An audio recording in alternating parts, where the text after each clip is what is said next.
The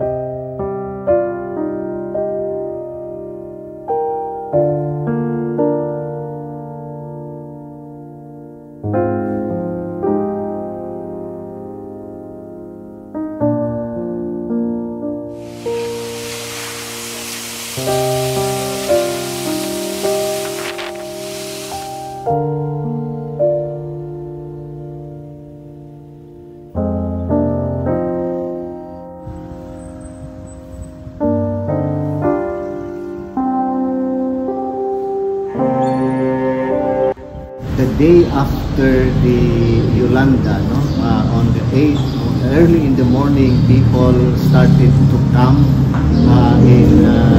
especially the neighboring areas, the places around the church.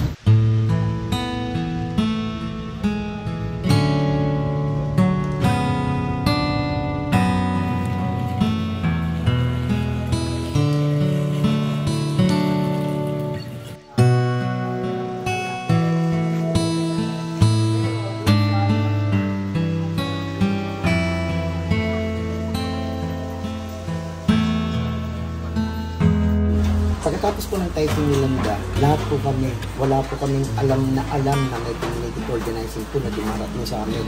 Ang akala lang po namin, yung darating sa amin is relief. Yung community organizing, we are not expected na sila pa lang yung makakapagbigay sa amin ng mapayapa at yung magtatanggal sa amin na mga naramdaman namin na hindi maganda nung Typhoon Yolanda. Noong po, hindi pa po nag-Yolanda, isa lang po akong nanay, sa bahay lang po ako sa mga anak. Pero pagkatapos po ng Yolanda, nasa kalsada na po ako parati, nasa mga community na po ako. Kasulong po ako lahat ng mga NGO na pumupunta sa akin po lumalapit. Ako po yung nagtatawag ng mga women's, kung may meeting, may gardening, may kung ano-ano lang po. Tinuturuan po namin sila kung paano kami tatayo para hindi na po kami matulad ng Yolanda na nalagasan ng pamilya.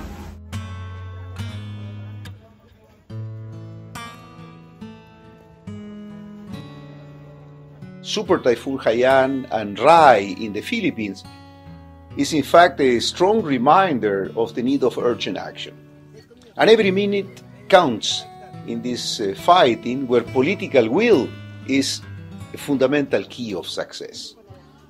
Thanks to the Enhancing Resilient Community initiative promoted by OCHA in the Philippines, we are bringing humanitarian and development forces together to accelerate the response to climate emergency by recognizing that communities, as the first responders to shocks, should be at the driver's seats of this process.